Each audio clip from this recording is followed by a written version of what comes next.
Iran का तो फिर तनाव बढ़ेगा। एक और बड़ी खबर, यूएई में ईरान ने किया है भीषण हमला। ऑयल फैसिलिटी पर विध्वंसक हमला किया गया। बहुत बड़ी खबर, ईरान ने मिसाइल ड्रोन से हमले को अंजाम दिया। सवाल है कि क्या ये इस जवाब में है जो लेबनान के अंदर हमलों को अंजाम दिया गया है? क्या इसके जवाब में ईरान ने फिर से हमलों की शुरुआत कर दी है? यूएई ने ईरान की लवान रिफाइनरी पर हमला किया था और इसके बाद जो जवाब है वो ईरान की तरफ से दिया गया।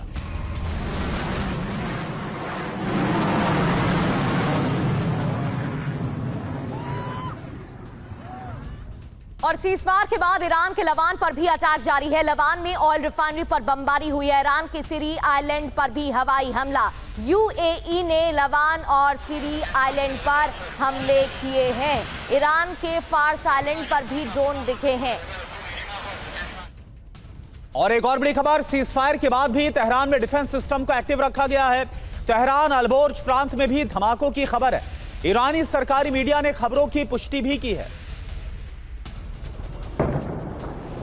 तो ये देखिए तस्वीरें हम आपको दिखा रहे हैं किस तरह से बड़े हमलों को एक तरफ अंजाम दिया गया, लेकिन वहीं सीजफायर के बाद भी जो तेहरान है उसने अपने डिफेंस सिस्टम को एक्टिव रखा है। और तेहरान को यानी ईरान को विश्वास अमेरिका और इजराइल पर बिल्कुल भी नहीं है।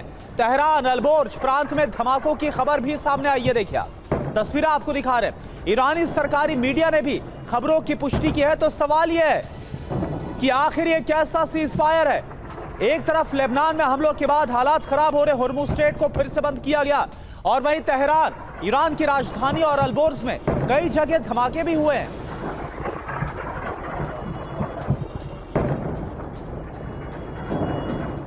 और वहीं नेतन्याहू की ईरान को बड़ी धमकी, जरूरत पड़ी तो फिर युद्ध शुरू करेंगे। ये बड़ी बात है। ईरान में सभी लक्ष्य हासिल नहीं हुए। ईरान में अभी कई लक्ष्य बाकी है। अभी अभियान का अंत नहीं हुआ। बेंजामिन नेतन्याहू का बयान।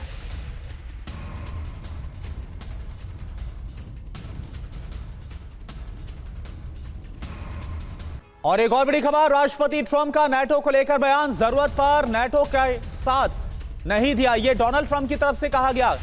जब जरूरत पड़ी तब नाटो ने साथ नहीं दिया। नाटो चीफ मार्क रूटे से मुलाकात के बाद यह पोस्ट किया गया। और इस मुलाकात के बाद देखिए क्लोज डोर मीटिंग थी और इसके बाद डोनाल्ड ट्रंप बहुत ज्यादा गुस्से में भी नजर आए हैं, नाराज नजर आए। फिर जरूरत पड़ी तो नाटो नहीं देगा साथ, यह भी कहा गया है डोनाल्ड ट्रंप की तरफ से।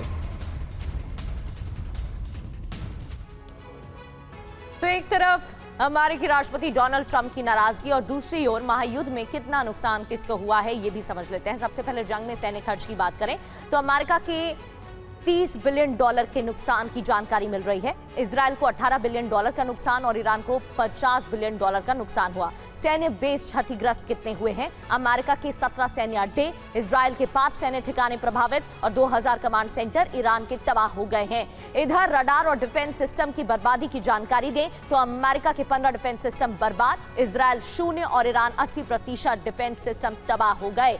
इसके अलावा विमानों की बात करें, कितने विमान नष्ट हुए हैं? अमेरिका 13 एयरक्राफ्ट, इजराइल 0, ईरान 50 विमान। इतना ही नहीं, कितने टारगेट पर निशाना किया गया, कितने टारगेट ध्वस्त हुए हैं? तो अमेरिका यूएस अड्डों पर 1500 अटैक हुए हैं, 416 हमलों की लहर। इजराइल में 890 हमले होते हैं और ईरान में 500 हमले देखने को मिले। ये मिसाइल अटैक की जानकारी हम आपको दे रहे हैं यहाँ पर। आगे बढ़ते हुए नेवल शिप की बात करते हैं। अमेरिका में जहाजों पर भी हमले हुए। ड्रोन क्षतिग्रस्त की बात करें, 10 MQ-9 रीपर तबाह कर दिए गए। 450 UAV और 2000 ड्रोन ईरान के भी बर्बाद हुए हैं इन हमलों के दौरान। एक के बाद एक ये आंकड़े सामने आ रहे हैं, जिससे साफ है कि सभी देशों को नुकसान हुआ है इन 40 दिनों के दरमियान।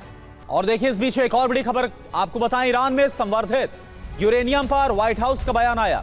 ईरान ने यूरेनियम पर आश्वासन दिया है, यह लेविट की तरफ से कहा गया है। तो जो एनरिच यूरेनियम है इसको लेकर अमेरिका की तरफ से बयान, और यह कहा गया है कि ईरान की तरफ से आश्वासन दिया गया है जो संवर्धित यूरेनियम है ईरान के पास। ईरान के यूरेनियम संवर्धन पर उपराष्ट्रपति जेडी वेंस का दावा। अमेरिकी उपराष्ट्रपति ने क्या कहा? ईरान को छोड़ना होगा यूरेनियम संवर्धन। दूसरी ओर ईरान ने अभी बयान दिया जहां कहा गया कि ईरान की तरफ से कि हमारी जो 2 शर्तें हैं, प्रमुख शर्तें हैं, उन पर हम अडिग हैं। ईरान की यूरेनियम संवर्धन पर जेडी वेंस का दावा।